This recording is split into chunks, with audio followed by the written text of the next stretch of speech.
I'm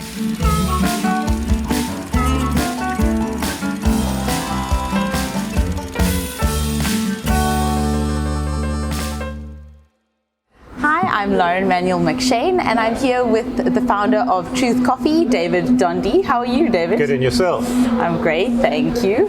So, could you just tell us a little bit about yourself and how you came to Truth Coffee? I got into coffee the traditional way, chicken farming. So okay. it's a long story, but it segued to a country hotel where nobody would supply me with fresh coffee, and I knew that fresh coffee was important, and somebody offered to sell me a small roaster. So that was the first bit of luck. The second bit of luck is I had nobody to teach me how to use it. So I had to develop my own system, which was extremely lucky because I developed quite an empirical system where we roasted, we tasted, we evaluated in this feedback loop. And that really became the story of how we made our coffee better than most. Okay, and so within the steampunk theme, how does that fit into the why of Truth? I don't think it fits into the why directly because the brand is not steampunk. But where it does fit into the why is we believe that a brand is a holistic thing, and it goes everywhere from how you answer the door to how you talk on the telephone to how you dress to how the shop looks. And I think we wanted to do a store that made a statement, of course, but the steampunk environment doesn't fight with the brand values, which are about going back to first principles and having fun and what should a cafe be. So yes, not a direct correlation, but intimately entwined in our philosophy.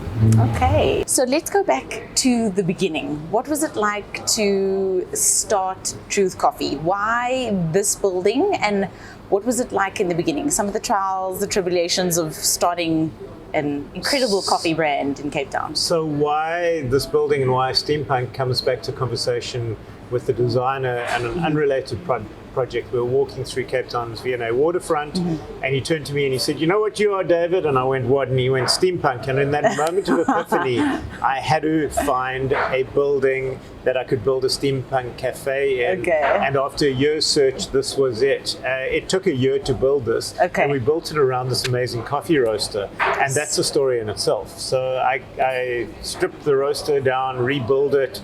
It was a vintage roaster from the 1940s. And I eventually finished building it, and I've stripped the paint, and I go, "Haldane, what color should I paint this thing?" And he goes, "Well, what is it?" I said, "It's bare metal." And he looked at me through the telephone. I don't know how he looked.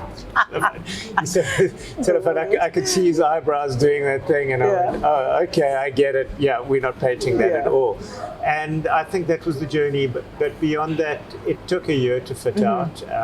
We found things, we built things, we designed things, and it was always a holistic approach to how a coffee shop and roastery ought to be. And just to dig into the building a little bit more, so who is the designer? How did the two of you kind of connect, and what was that journey like? So everything from sourcing the materials to the year journey of Well, I think we've got to break up the building because the building was built in 1898, long before I knew the designer, and the architect isn't on record, so we don't know.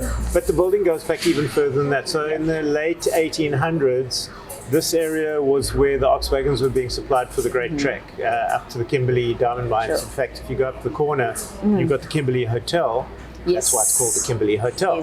So this was a warehouse at that point in time.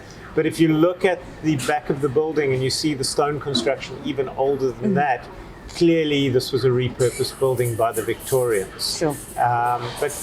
But inside that, the interior design was Haldane Martin. He and I worked collaboratively. He laid out the concept around my idea of building a coffee shop around a coffee roaster. So I think that was fundamental. But beyond that, it's not complete. Steampunk is never complete. There are always more things found, more things designed, more things required, and there's a live dynamic thing. We've only had, 9 years in this building. It's not enough to be finished yet. We've got years more ahead of us. It's ongoing.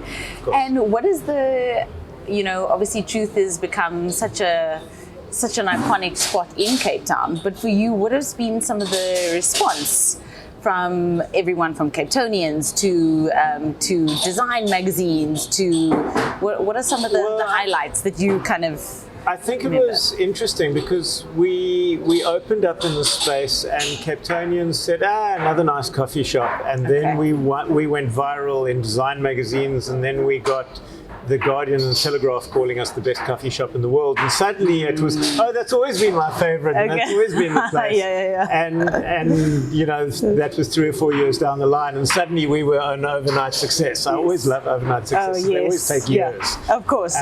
But that was a fundamental pivot and change for us. That kind of power of being nominated world's best was a seminal point. Of course, it's a horrible taskmaster, because once you've achieved at that level, you go, how do we beat that? And you never stop that journey. Yes, definitely. And so coffee aside, has anybody ever asked you to take this concept and move it into different buildings, different homes or other spaces? Interestingly not. We've been asked to modify coffee machines. That we've done quite a bit of. But I'm waiting for the day where somebody says, come and steampunk my space. I'd love that, And from a steampunk perspective, was this something that really spoke to you prior to this? And do you have any favorite bits of inspiration? So whether it's movies or books that kind of come to mind? So at the time I had a handlebar moustache, so I guess I was halfway there. But I think I've moved on from that. I think when you, as embedded in this, you have the option to opt out, and I think I opted out.